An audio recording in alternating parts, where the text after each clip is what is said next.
Hi everyone, welcome to a new episode of Tehani. On today's episode, we have Riz Onies, who is a serial entrepreneur and the founder of Koho Cookies, Sri Lanka's fastest growing food startup. Hi Riz, Hey, lovely to have you here today. thank you for having me, Tehani. Lovely to be here today with you. Yeah, would you like to start off by telling us a bit about yourself and how Koho started? For sure. I'm Riz, founder of Koho, and Koho originally started as a complete side hustle, right? So I originally came down to Sri Lanka to do something completely different. So I came down here to start up a BOI, Board of Investments project, and I was in the middle of all of it. This was back in February 2020. Yeah. So I was like, talking to all these suppliers of machinery, talking to, different people, getting the team together, and that's when kind of like COVID hit. And Yeah. because of COVID and the situation, that project kind of slowed down a little bit, right? So Yeah. I had a lot of extra time on my hands, Tehani. So I was like, okay, what do I do? I kind of wanted to do something in that period. And I Yeah. have a big sweet tooth, right? So I have Yeah. a big sweet tooth, and I love cookies particularly. Yeah. And when I was in Sri Lanka, I couldn't find a good cookie spot. The cookies that I found were super crunchy and biscuity, Yeah. and the cookies that were kind of soft and gooey, they didn't really taste that good. Yeah. So I was like, you know what? Hey, let me try and bake myself. Let me see what I can do. I have no baking experience, by the way. Okay. So I kind of saw what I could do in the kitchen. I kind of came with a couple of recipes that kind of seemed to work, and which I liked. And I love my cookies kind of like gooey and soft in the center, and a little bit crispy on the outside. So Yeah. from that, I kind of gave it to some friends, got some feedback. Just as wasn't expecting much, just kind of like gave it out as care packages, pretty much. Yeah. During kind of COVID, right? And people kind of liked it. So saw a little bit of an opportunity there. Yeah. And at that time, actually, I was working at this amazing co-working space called Hatch, which is based in Colombo. Yeah. I think they have one in Jaffna too. Yeah. So I was working off of there while setting up this BOI project. So what I did was I would bring boxes of cookies to this co-working space and just get feedback from strangers. Yeah. So I would just A/B test it, right? So I'd make different batches, slightly different variants, and just get feedback from people. And after a couple of days of doing that, I felt like I got to something where a few recipes that seemed to work and that which I kind of liked as well. So I put it up online, saw what happened, and initially it was like I really wasn't spending much time. I was like probably spending 4 to 5 hours a week on Koho, Yeah. and that kind of slowly grew as we got more engagement, more people buying the cookies. I started to like put in more time, and Koho is what I do full time now. Yeah. So as you mentioned, you started Coho during the time when COVID started. Was it harder for Coho to grow or was it easier? What was that like? Right, that's a great question. So, pandemic, it's very chaotic, right? Chaotic times. A lot of businesses were affected because of the pandemic. Fortunately, it was a good thing for Koho. Yeah. And I'll tell you why, because a couple of things happened during the pandemic, right? So, one is that the people who usually would order stuff online, they were ordering more online because they were, during curfew, they were stuck at home. A lot of people didn't want to cook. Yeah. So a lot of people were buying more online. The second was people who generally don't order online, so usually the older demographic, Yeah. they were forced to like buy stuff online, Yeah. download various apps, food delivery apps, get on websites, order groceries online. So you actually saw the market expanding in terms of online food delivery. Yeah. And then also there was less competition during pandemic, because what happened was some of the more established shops, they weren't able to adapt in time, especially during the first few curfews early on. And as a startup cohort, we were very agile, so we were able to kind of like source ingredients and be operational very early on during pandemic, during COVID. So we got a lot of visibility because of that. Yeah. Visibility we would not have actually got otherwise if it was in an ideal environment. Yeah. So the pandemic kind of helped us a little bit, and because we were a small team and we were very agile, we got a lot of visibility and kind of leveraged that to Yeah. our advantage. Yeah. So y'all are big on marketing on social media. Would you like to tell us a bit about your marketing strategy and why you all are particular to social media? For sure. So, uh, why we pay a lot of attention to social media marketing? Well, firstly, that's a little bit of my background as well, right? So before this, I had influencer marketing platform in San Francisco, and so content marketing is built in the DNA of Coho. So Yeah. that's what we kind of do. We work with a lot of content creators. If you look at what we put up online, 22 25% of it is what we actually create. Yeah. Everything else is what content creators kind of give to us, and we work with them on a very close basis. People that we like working with, Yeah. that we enjoy, are very creative people. Yeah. So content marketing is built within the DNA, the fabric of Coho, and also we encourage a lot of social sharing, right? So like if people Yeah. tag us on their Instagram stories, they can claim free cookies, stuff like that. Yeah.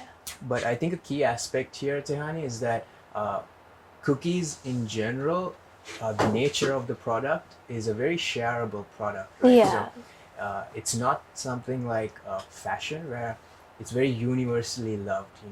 Every demographic is going to like it almost. Yeah. So that makes it a little easier to market compared to something like fashion where you got to target it specifically based on Yeah. niches, right? So Yeah. cookies, no matter how young you are, whether male, female, Yeah. whatever Anyone demographic you have, everyone likes cookies. everyone loves cookies. Yeah. Exactly. Yeah. So Yeah. that definitely helped us in our favor for sure. Cool. Riz, what are the difficulties Coho has faced in terms of being a startup? So particularly a startup during the pandemic, right? So that you can't really sugarcoat it. It is a little bit of a struggle. Yeah. Especially everything's harder to source, from ingredients to packaging to kitchen equipment. It's so Yeah. much harder to source stuff during the pandemic. So particularly as a startup, there's like no easy way around it. It's just you either whine about it and let it defeat you, or you got to Yeah. just roll up your sleeves and get to work. So it's just kind of like adopting that kind of mentality. You just have Yeah. to not give up pretty much, and just try and figure out different solutions for like all the different problems that you're facing. Yeah.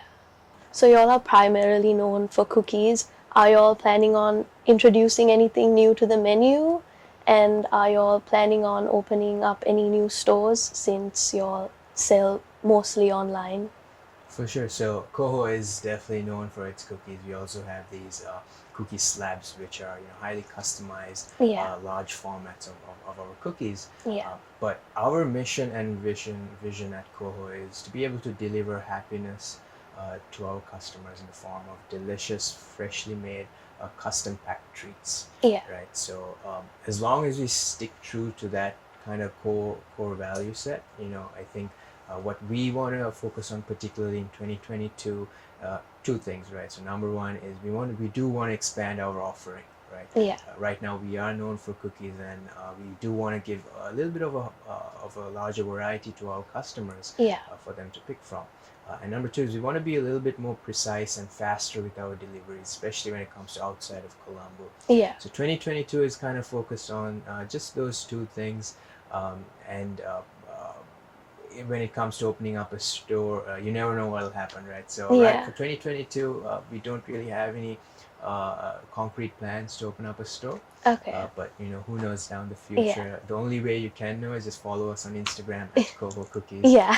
or TikTok as well. Yeah. And we always keep you guys posted. Yeah. Amazing. So, to end with, what advice would you give anyone who's planning on starting up their own business? And what lessons have you learned through running Coho Cookies for the past 2 years?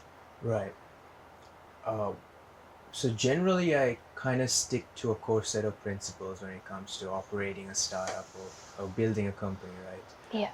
So the top three principles I personally think apply to any industry, whatever role you're in, as well. Whether you're selling T-shirts or whether you're selling software, it still kind of applies. So the first is you've got to stay close to your customer. Yeah. So what that means essentially is no matter what stage of the startup you're in, you need to be at speaking terms with your customers, whether it's Yeah. hopping on a phone call with them, talking to them face to face, whatever it is. You need to know how your product is being used, in what context is it being used, or why is it not being used, so that you really are right at the cusp of things when it comes to product development. And that's not a process you kind of do once and not do it ever again. Yeah. It's a process you need to be doing at every stage of the startup. Something you need to Yeah. commit a little bit of time of every single month. So that's number one. You need to stay close to your customers. Number two is you need to stay close to your most important metric. So what that means is very early on in the startup, you need to figure out what metric determines success for you, right? So it means a lot of different, that metric could be different for a lot of different startups. Yeah. For example, if you have an app, if you're developing an app, maybe it could be installations. Yeah. If it's a little bit of a niche product, it could be retention, number of people coming back to your product. Yeah. For us, Coho, it was very simple: sales. Yeah. How much we were doing in sales every week. Yeah. As a founder, particularly as a founder, you need to make sure that 75% to 80% of your time every week is dedicated on you trying to grow that metric every single week. Yeah. Because there's a lot of distractions, a lot of stuff you could be putting your time on, but Yeah. you have to realize the most important thing is growing that Focusing on it. metric. Yeah. And no vanity metrics, right? So vanity metrics are metrics like engagement, shares, number of followers you have. Yeah. So those don't really matter. You need to choose a metric that directly affects your bottom line. Yeah. And the last thing is you got to stay close to your books. So what that means is cash is oxygen, especially in a startup, right? So no matter Yeah. how good your product is, how amazing it is, if you don't have cash in the bank, you're out. You're done, Yeah. right? You can't Yeah. really do anything about it. So you need to know what your expenses are, what your runway is, how long can you operate without you having to worry about cash, and that'll allow you to make plans accordingly. Whether it's adding on additional revenue streams, or thinking about fundraising, or cutting down on expenses. Yeah. So you need to be very close to your books as a founder. So those three core kind of principles, they sound very simple, but Yeah. you'd be surprised, when you're on the daily grind of things, people tend to forget these things. Right? Yeah. So I always like to remind myself, hey, make sure that these three things, you're doing these every single week. Yeah. And that's generally helped me out. Thank you so much for being here today, Riz. Thank you, Tehani. It was Thank a you. pleasure. Thank you for having me. It was a pleasure being here as well. Yeah. Thank you everyone for tuning into this episode of Tell Tehani. Thank you so much, Riz, for being here. And if anyone wants to get in touch with Coho, would you like to tell them? For sure, and thank you so much for having me, Tehani. I had a blast. So if you want to get in touch with Coho, we're on Instagram, TikTok, Facebook, at Coho Cookies, COHO Cookies. So if you want to stay up to date on whatever we release, that would be the easiest way. Yeah. Thank you so Thank much. you so much. Bye, everyone.